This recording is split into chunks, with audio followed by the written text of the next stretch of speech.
बोले श्यावर रामचंद्र की, धर्म की, अधर्म का, प्राणियों में विश्व का। इस हाल में उपस्थित सभी संत जन को मैं प्रणाम करता हूं, जो मंच पे हैं, जो सामने हैं, सबको प्रणाम करता हूं। इसके अलावा और जितनी भी पुण्य आत्माएं हैं, सभी आत्माओं को मैं प्रणाम करता हूं। भगवान राम का मंदिर बनने जा रहा है, लेकिन अब उसके आगे क्या, मंदिर के आगे क्या? मेरा यह मानना है, भगवान राम का मंदिर तो एक शुरुआत है। अब लक्ष्य है राम राज्य की स्थापना। और राम राज्य का मतलब क्या? दैहिक दैविक भौतिक तापा राम राज नहीं कहूं व्यापा, सब नर करें परस्पर प्रीति, चलें स्वधर्म निरसुत नीति। अल्प मृत्यु नहीं कौनो पीरा, सब सुंदर सब विरोध शरीरा, नहीं दरिद्र को दुखी न दीना, नहीं को अभूत न लक्षण लीना। आगे आप लोग ज्यादा जानते हैं, मैं तो केवल दो बात कह के अपनी बात खत्म कर रहा हूं। आएगा कैसे ये? कैसे आएगा राम राज्य? राम राज्य तब आएगा जब सबसे पहले धर्म और पंथ में अंतर समझना शुरू हो जाएगा। सबसे बड़ी समस्या है जो हमारी सरकारों ने धर्म को पंथ और पंथ को धर्म समझ लिया। धर्म का मतलब,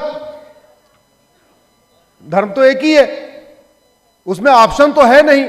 जब ऑप्शन है नहीं तो सरकारी कागज में, बर्थ सर्टिफिकेट में या जितने और भी कागज होते हैं उसमें धर्म का कॉलम क्यों होता है? अंग्रेजी में रिलीजन का कॉलम होता है, ये बात तो समझ में आती है, लेकिन हिंदी में धर्म का कॉलम क्यों होता है? जब धर्म एक ही है, धर्म का कोई ऑप्शन नहीं है कि धर्म 3 है, 4 है, 5 है, फिर उसमें धर्म क्यों पूछा जाता है?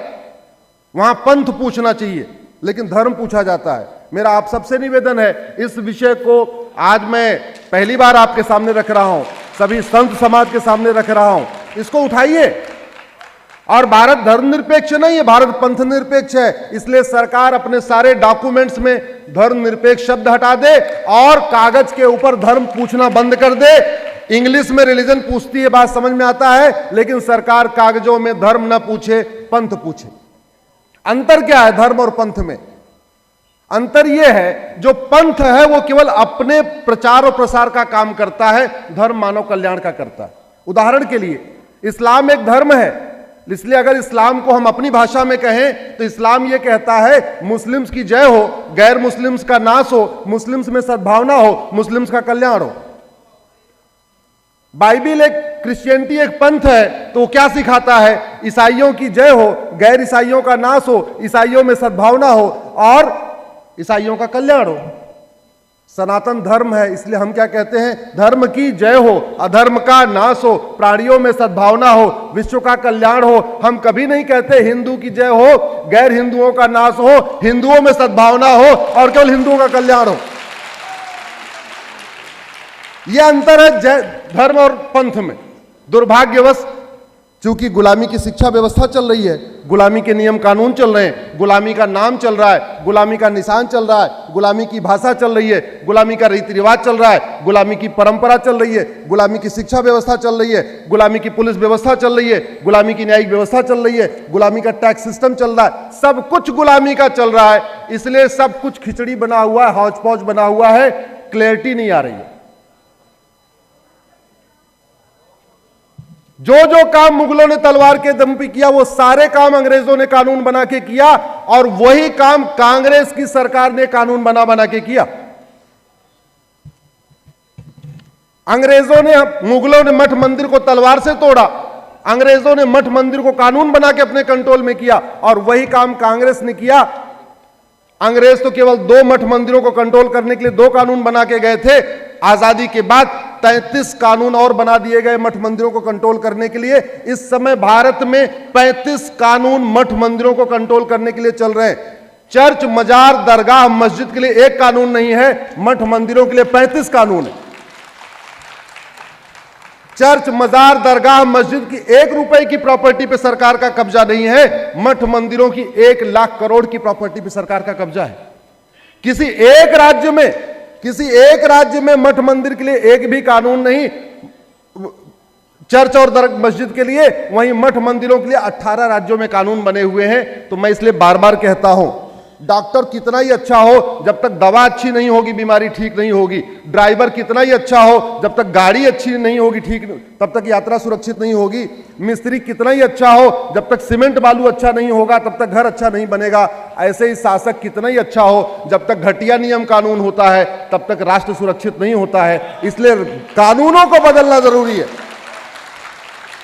और एक बात और, अगर डॉक्टर घटिया दवा दे तो वो मक्कारी किया, ड्राइवर ठीक से गाड़ी न चलाए तो गद्दारी किया, टीचर ठीक से न पढ़ाए वो हरामखोरी हुई। ऐसे जिन सरकारों ने घटिया कानून बनाया उन्होंने देश के साथ देशद्रोह किया कि नहीं, गद्दारी किया कि नहीं। कायदे से कांग्रेस की सरकार को जैसे ही नेहरू जी को मौका मिला उनको सारे अंग्रेजी कानून खत्म करना चाहिए था। भारत को, भारत की संस्कृति को, भारतीय परंपरा को, भारत के रीति रिवाज को प्रमोट और प्रोपोगेट करने के लिए कानून बनाना चाहिए था। उन्होंने क्या किया, 1800 नेहरू जी ने 1854 में कानून बनाया जिसको ड्रग एक्ट कहते हैं, और जिन बीमारियों का इलाज चरक संहिता में लिखा है, सुश्रुत संहिता में लिखा है, माधवकर संहिता में लिखा है, भाव प्रकाश संहिता में लिखा है, पतंजलि के योग सूत्र में लिखा है, अगर उन बीमारियों के बारे में हमारे योगाचार्य कहें मैं इसका इलाज कराता हूं, उनको लीगल नोटिस आती है। भारतीय चिकित्सा व्यवस्था को बर्बाद कर दिया इस 1894 के कानून ने। अगले साल एक कानून बनाया 1855 में जिसको सिटीजनशिप एक्ट कहते हैं। उसका काम यह था, संविधान कहता है सिटीजनशिप एक्ट बनाओ नागरिकता देने के लिए, नागरिकता लेने के लिए। ऐसा घटिया कानून बनाया, आज तक सबको नागरिकता मिलती गई, घुसपैठियों को नागरिकता मिली, रोहिंग्या को मिली, बांग्लादेशियों को मिल रही है। किसी की नागरिकता गई क्या? जोर से बोलिए। किसी मक्कार की, किसी गद्दार की, किसी देशद्रोह की, किसी घुसपैठिए, किसी आतंकवादी की, किसी अलगाववादी की, किसी कट्टरपंथी की, किसी चरमपंथी की, किसी माओवादी की, किसी नक्सली की आज तक नागरिकता गई क्या? क्यों? क्योंकि कानून घटिया है। जोर से बोलिए, क्योंकि कानून घटिया है। 18 पूरा का पूरा आजादी का आंदोलन वंदे मातरम से हुआ। पूरे आजादी के आंदोलन में वंदे मातरम, भारत माता की जय का योगदान था। आजादी के आंदोलन में जनगण मन का कोई योगदान नहीं था। 1971 में इंदिरा जी ने कानून बनाया, नेशनल ऑनर एक्ट, जनगण मन के लिए प्रोटोकॉल बना दिया। 53 सेकंड में गाया जाएगा, ये म्यूजिक होगी, खड़ा होके गाया जाएगा। जो नहीं खड़ा हुआ उसको 3 साल सजा होगी, जनगण मन का अपमान किया तो 3 साल सजा होगी। लेकिन वंदे मातरम से इतनी नफरत थी गांधी परिवार को, उन्होंने नेशनल में वंदे मातरम का स्थान दिया ही नहीं। आज की डेट में वंदे मातरम का अपमान करिए, कोई अपराध नहीं है। वंदे मातरम को कोई किसी तरीके से गाता है, कोई 53 सेकंड में गाता है, कोई 3 मिनट में गाता है, कोई किसी म्यूजिक में गाता है, कोई पॉलिटिकल पार्टियां अलग तरीके से गा रही हैं, फिल्मों में अलग तरीके से गाया जा रहा है, सीरियल्स में अलग तरीके से गाया जा रहा है, जबकि पूरा का पूरा आजादी का आंदोलन वंदे मातरम से हुआ था। ये इसलिए मैं कहता हूं, अंग्रेजों ने 500 कानून बनाए भारत को लूटने और बांटने के लिए, कांग्रेस ने लगभग 50 कानून बनाए भारत को लूटने और बांटने के लिए। इसलिए कांग्रेस को जड़ से खत्म करना जरूरी है। जब तक कांग्रेस खत्म नहीं होगी तब तक जातिवाद खत्म नहीं होगा, जब तक कांग्रेस खत्म नहीं होगी भाषावाद खत्म नहीं होगा, जब तक कांग्रेस खत्म नहीं होगी माओवाद खत्म नहीं होगा, जब तक कांग्रेस खत्म नहीं होगी नक्सलवाद खत्म नहीं होगा, जब तक कांग्रेस खत्म नहीं होगी तब तक यहां से घुसपैठिए नहीं जाएंगे, जब तक कांग्रेस नहीं खत्म होगी तब तक अलगाववाद, आतंकवाद, कट्टरवाद, माओवाद, जातिवाद, भाषावाद, क्षेत्रवाद, इसको खत्म करना बहुत मुश्किल है। इसलिए अगर सनातन संस्कृति को मजबूत करना है तो कांग्रेस ये 2024 के इलेक्शन में कांग्रेस को 4 सीट पे लाइए, 44 से नहीं, अब उसको 4 सीट पे लाना पड़ेगा, तब हमारी व्यवस्था आगे बढ़ेगी।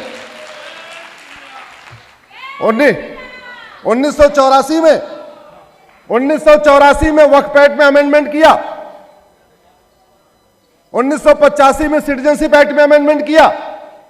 पूरे देश के लिए नागरिकता के लिए जो कट ऑफ डेट 1947 है, 1947 के बाद जो आया उसको अपनी सिटीजनशिप के लिए अप्लाई करना पड़ेगा। कांग्रेस ने, राजीव गांधी की सरकार ने 1985 में सिटीजनशिप एक्ट में धारा 6 से जोड़ दिया। यह धारा 6 से कश्मीर की धारा 35 से भी ज्यादा खतरनाक है। मैं क्यों? क्योंकि धारा 6 ये कहती है कि असम में जो घुसपैठियों की कट ऑफ डेट है वो है 1971। अब उसका परिणाम ये हो रहा है, घुसपैठिए 85 में आए, वो भी कह रहे हम 71 के पहले आए थे। जो 90 में आए वो भी कह रहे हैं 71 के पहले आए, जो 2000 में आए वो भी कह रहे हैं 71 के पहले आए। बॉर्डर पे कोई सीसीटीवी तो लगा नहीं है, कोई पर्ची तो कटी नहीं, कौन सा घुसपैठिया कब आया। अब सारे घुसपैठिए ये कहते हैं जब उनको पुलिस पकड़ती है, हम तो 71 के पहले आ गए थे। ये महापाप किया राजीव गांधी ने। और वो तो छोड़ दीजिए, आपके बनारस में कोई बांग्लादेशी पकड़ा जाएगा, अब आज की डेट में अगर कहेगा कि मैं तो असम में 71 के पहले आ गया था, पुलिस कुछ नहीं कर पाएगी, क्योंकि कानून की धारा 6 कहती है कि असम में घुसपैठियों के लिए जो कट ऑफ डेट है वो 71 है, और पूरे देश में सबके लिए बाकी जो कट ऑफ डेट है नागरिकता की वो 1947 है। उससे पेट नहीं भरा। बाबर, हुमायूं, तुगलक, गजनी, गोरी के द्वारा तोड़े गए मठ मंदिरों को लीगलाइज करने के लिए 1991 में प्लेस ऑफ वर्शिप एक्ट बना दिया, उससे भी पेट नहीं भरा। हिंदू, जैन, बौद्ध, सिख को आपस में बांटने के लिए 1992 में माइनॉरिटी कमीशन एक्ट बना दिया। आज कानून के अनुसार मैं मेजॉरिटी हूं और हमारे बड़े भाई जैन साहब माइनॉरिटी हैं। मठ मंदिरों के लिए पूरे देश में लड़ाई करने वाले, काशी, मथुरा, भद्रकाली, भोजशाला, पूरे देश में लड़ाई करने वाले जैन साहब कांग्रेस के 1992 के कानून के अनुसार अल्पसंख्यक हैं और मैं बहुसंख्यक हूं। दो भाइयों को बांटा कि नहीं बांटा? जोर से बोलिए जरा। बांट दिया। अगले साल 1995 में वक्फ एक्ट बना दिया। मैं डिटेल नहीं जाऊंगा क्योंकि स्वामी जी पीछे खड़े हुए हैं, हमको 10 मिनट मिला हुआ है, बाकी आप लोग बाद में चर्चा कर लेंगे। उससे पेट नहीं भरा। राइट टू एजुकेशन सब पे लागू होता था। आप लोगों को गूगल करना, पर्सनल लॉ बोर्ड की राहुल गांधी से मुलाकात होती है, टाइम्स ऑफ इंडिया में वो गुप्त खबर छपी हुई है। मुलाकात होती है, सेशन बुलाया जाता है, मदरसों को राइट टू एजुकेशन के दायरे से बाहर निकाल दिया जाता है, बैलेंस करने के लिए गुरुकुल को भी बाहर कर दिया जाता है। अरे भैया, आके गुरुकुल में ऑडिट कर लो, हम गुरुकुल में क्या पढ़ाते हैं, गुरुकुल में पढ़ाने वाला कौन, आके ऑडिट कर लो। गुरुकुल में पढ़ने वाला कौन, आके ऑडिट कर लो। गुरुकुल में सिलेबस क्या है, आके ऑडिट कर लो। गुरुकुल की फंडिंग कहां से होती है, आके ऑडिट कर लो। लेकिन चूंकि उनको मदरसों को बचाना था, इसलिए उन्होंने राइट टू मदरसों को बाहर निकाला। आज की डेट में मदरसों की फंडिंग कहां से हो रही है सरकार को नहीं पता। मदरसे का सिलेबस क्या है आप सब किसी को नहीं पता। मदरसे में पढ़ाने वाला कौन, किसी को नहीं पता। मदरसे में पढ़ने वाला कौन, किसी को नहीं पता। और मैं एक बात बता दूं, पूरी दुनिया में जो अशांति फैली हुई है, इसका मूल कारण मदरसा है।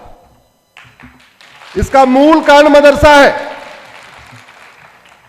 और मैं आप सबसे रिक्वेस्ट करूंगा, डेजिग्नेटेड टेररिस्ट ग्रुप की लिस्ट उठा के देखिए। ये जो इतने सारे आतंकवादी संगठन बने हुए हैं, आतंकवादी संगठनों में समानता ये है, ये सारे मदरसे से निकले हुए हैं। मैं आतंकवादी संगठनों का नाम बता रहा हूं जिसको यूएन ने बैन किया है। अब्दुल्ला आजम ब्रिगेड, अबू सयाफ, अदन इस्लामिक आर्मी, अल हरमैन, अल इतिहाद, अल मोरविन, अल नुसरा, अल कैदा, Ansar al Sharia, Ansar al Islam, Ansar Dine, arm Islamic group, league of partition, Boko Haram, Egypt Islamic group, Haqqani network, Harkat Jihad, हरकत मुजाहिदीन, हरकत शाम, जमीयतुल इंसार, जहाद तहरीर, जिहाद union, Islamic movement of Uzbekistan, Islamic state of Sahara, Islamic state of Iran, Islamic state of Africa, जैसे मोहम्मद, जैसल मुजाहिदीन, जमात अंसार, जमात असरूद, जमात नसल, जमात ul Ahrar, Jemaah Islamiyah, Jund Aqsa, Jund Khalifa, Lashkar Taiba, Lashkar Jahangir, Libyan Islamic group, Morocco Islamic group, movement of jihad, Mujahideen Indonesia, Tehrike Taliban, Hamas से लेके जितने भी आतंकवादी संगठन हैं पूरी दुनिया में अशांति फैलाने वाले, उनमें एक ही चीज कॉमन है, जो शिक्षा हो रही है, जो टीचिंग हो रही है, क्या हो रही है उसमें, मदरसों की। और भारत में भी बड़े पैमाने पे मदरसे खुल रहे हैं। कोई ऐसे ब्लॉक नहीं है जहां मदरसा नहीं है, कोई ऐसी तहसील नहीं है जहां मदरसा नहीं है, कोई ऐसा जिला नहीं है मदरसा नहीं है। भारत में सुख शांति के लिए गुरुकुल को खुलना चाहिए, न कि मदरसा को। इसलिए मैं बार बार कहता हूं, सरकारों ने जो काम किया, पूर्ववर्ती सरकारों ने, उन्होंने भारत के लिए नहीं बल्कि विदेशियों के लिए काम किया। इसका सबसे बड़ा एग्जाम्पल यह है कि भारत, इसका दुष्परिणाम यह है, भारत स्वतंत्र तो हो गया लेकिन संप्रभु नहीं हुआ। स्वतंत्रता और संप्रभुता में अंतर होता है। स्वतंत्रता का मतलब अब भारत के लोग भारत में शासन करेंगे, लेकिन संप्रभुता का मतलब अब न विदेशी नाम होगा, न विदेशी निशान होगा, न विदेशी परंपरा होगी, न विदेशी रीति रिवाज होगा, सब कुछ भारत का होगा। सच्चाई यह है, अभी सब कुछ विदेशी चल रहा है और परिणाम क्या है? बहसी मुर्शिद खान ने कीर्तेश्वरी को मुर्शिदाबाद बनाया, आज तक चल रहा है। मिर्जा ने विंध्याचल को मिर्जापुर बना दिया, जौना खान ने जमदग्नीपुरम को जौनपुर बना दिया, मुजफ्फर खान ने विदेह को मुजफ्फरपुर बना दिया, होशियार खान ने विराट को होशियारपुर बना दिया, गाजी खान ने गजप्रस को गाजियाबाद बना दिया, फरीद खान ने तिलप्रस को फरीदाबाद बना दिया, बेगू खान ने अजातशत्रुनगर को बेगूसराय बना दिया, शरीफुद्दीन ने नालंदा बिहार को बिहार शरीफ बना दिया, दरभंग खान ने द्वारभंगा को दरभंगा बना दिया, हाजी शमसुद्दीन ने हरिहरपुर को हाजीपुर बना दिया, जमाल खान ने सिंह जानी को जमालपुर बना दिया, अहमद शाह ने कर्णावती को अहमदाबाद बना दिया, बुरहान ने भगनापुर को बुरहानपुर बना दिया, होशंग शाह ने नर्मदापुरम को होशंगाबाद बना दिया, अहमद शाह ने अंबिकापुर को अहमदनगर बना दिया, तुगलक ने देवगिरी को तुगलकाबाद बना दिया, उस्मान अली ने धाराशिव को उस्मानाबाद बना दिया, फरीद खान ने मोकलहार को फरीदकोट बना दिया, फरूख खान ने पंचाल को फरुखाबाद बना दिया, मुराद खान ने रामगंगानगर को मुरादाबाद बना दिया, मुजफ्फर खान ने लक्ष्मीनगर को मुजफ्फरनगर बना दिया, शाहजहां ने गोमती नगर को शाहजहांपुर बना दिया, बख्तियार खिलजी ने नालंदा को बख्तियारपुर बना दिया, करीमुद्दीन ने करीमनगर बना दिया, महबूब खान ने महबूबनगर बना दिया, अली मीर ने अलीपुर बना दिया, भाग्यनगर को हैदराबाद बना दिया, इंदौर को निजामाबाद बना दिया, भिटौरा को फतेहपुर बना दिया, हरिगढ़ को अलीगढ़ बना दिया, अंबिकानगर को अमरोहा बना दिया, आर्यमगढ़ को आजमगढ़ बना दिया, जसनौल को बाराबंकी बना दिया, गाजीपुर को गाजीपुर बना दिया। इसलिए मैं कहता हूं भारत स्वतंत्र तो है लेकिन संप्रभु नहीं है। अब राम मंदिर के बाद हमारा लक्ष्य है एक संप्रभु भारत का निर्माण, जहां न विदेशियों का नाम हो, न विदेशियों की निशानी हो, न विदेशियों की परंपरा हो, न विदेशियों की निशानी का मतलब 1660 में औरंगजेब ने मथुरा को तोड़ा, 1377 में तुगलक ने अटाला देव मंदिर को तोड़ा, 1669 में औरंगजेब ने विश्वनाथ तोड़ा, 1410 में अलाउद्दीन ने रुद्र महालय को तोड़ा, अहमद शाह ने 1592 में भद्रकाली को तोड़ा, पंडुआ को 1373 में तोड़ा, 1658 में औरंगजेब ने विदिशा को तोड़ा। एक के बाद एक मठ मंदिर तोड़े गए। कौन कहे सरकारों को एक कानून बना के सारे मठ मंदिरों को रिस्टोर करने के लिए, और यह सरकार का कर्तव्य है। भारत के लोग इसीलिए टैक्स देते हैं। भारत के लोग गजनी, गोरी, तुगलक, बाबर, हुमायूं का पाठ पढ़ाने के लिए टैक्स नहीं देते। भारत के लोग उनका महिमा मंडन करने के लिए टैक्स नहीं देते। भारत के लोग टैक्स देते हैं कि भारत को एक संप्रभु राष्ट्र बनाया जाए, भारत में राम राज्य की स्थापना किया जाए। लेकिन उसके लिए जो सामूहिक शक्ति इकट्ठा होनी चाहिए थी वो नहीं हो पाई। उसका एक बड़ा कारण था हमारे मठ मंदिर सरकार के कंट्रोल में है। हमारे मठ मंदिर अगर बाहर होते तो मुझे लगता अब तक बहुत काम हो चुके होते। आप जरा सोचिए, आज भी हमारे बच्चों को भगवान राम के पूर्वजों का नाम नहीं पता। उनको बाबर, हुमायूं, तुगलक, गजनी, गोरी का नाम पता है, लेकिन राम के पिता का नाम दशरथ पता है, लेकिन दशरथ जी ने कैसी शासन व्यवस्था स्थापित किया वो नहीं पता। क्यों? क्योंकि मठ मंदिर सरकार के कंट्रोल में है। मठ मंदिरों में यह शिक्षा हो नहीं पा रही है और सरकार ये शिक्षा दी, सरकारों ने शिक्षा दिया नहीं। आज स्थिति यह है, बाबर, हुमायूं, तुगलक, गोरी के बारे में पता है, राजा मरीच के बारे में नहीं पता, राजा विवस्वान के बारे में पता नहीं, राजा इच्छाक के बारे में नहीं पता, राजा धुंधुमार के बारे में नहीं पता, राजा मानधाता के बारे में नहीं पता, राजा सुसंधि के बारे में नहीं पता, राजा ध्रुवसंधि के बारे में नहीं पता, राजा भरत के बारे में नहीं पता, राजा असित के बारे में नहीं पता, राजा सगर के बारे में नहीं पता, राजा अंशुमान के बारे में नहीं पता, राजा दिलीप के बारे में नहीं पता, राजा भगीरथ के बारे में नहीं पता। रघुकुल रीत सदा चली आई, इतना ही पता है, लेकिन राजा रघु ने कैसे राज किया हमें नहीं पता है। राजा सुदर्शन के बारे में नहीं पता, राजा अग्निवर्ण के बारे में नहीं पता, राजा मरु के बारे में नहीं पता, राजा ययाति के बारे में नहीं पता। क्यों?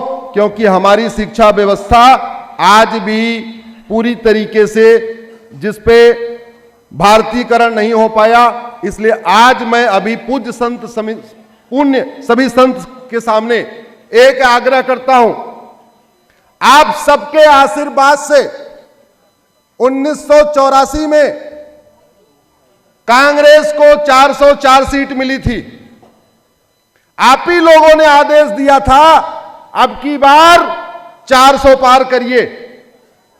आज मैं बनारस की पुण्य भूमि से आप लोगों से निवेदन कर रहा हूं, वो नारा फिर दोहराइए, पूरे समाज में कहिए, अब की बार, जोर से बोलिए, अब की बार, अब की बार, और अब की बार 400 पार। क्यों? गुलामी का नाम मिटाने के लिए, अब की बार 400 पार क्यों, गुलामी का निशान मिटाने के लिए, अब की बार 400 पार क्यों, गुलामी की परंपरा खत्म करने के लिए, अब की बार 400 पार क्यों, समान शिक्षा लागू करने के लिए, अब की बार 400 पार क्यों, समान नागरिक संहिता लागू करने के लिए, अब की बार 400 पार क्यों, घुसपैठ के खिलाफ कठोर कानून बनाने के लिए, अब की बार 400 पार क्यों, धर्मांतरण के खिलाफ कठोर कानून बनाने के लिए, अब की बार 400 पार क्यों, हम दो हमारे दो सबके दो होना चाहिए।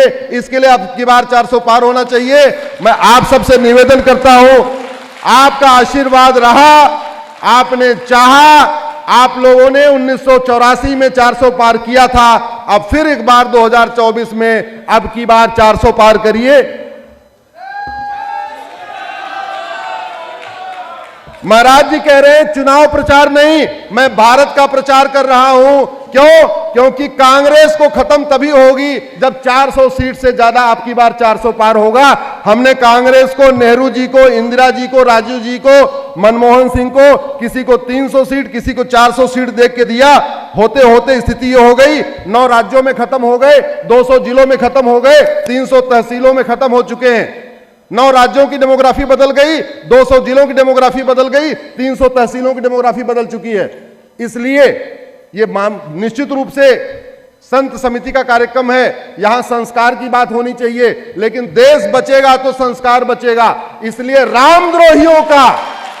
रामद्रोहियों का सफाया करना बहुत जरूरी है। आपने महाराज जी मुझे बुलाया, मैं संत समिति के सभी पदाधिकारियों को धन्यवाद देता हूं, पूज्य जितेंद्रानंद जी को सादर प्रणाम करता हूं, मंच के सामने और मंच पे सबको प्रणाम करता हूं। इसी के साथ अपनी बात खत्म करता हूं। सियावर रामचंद्र की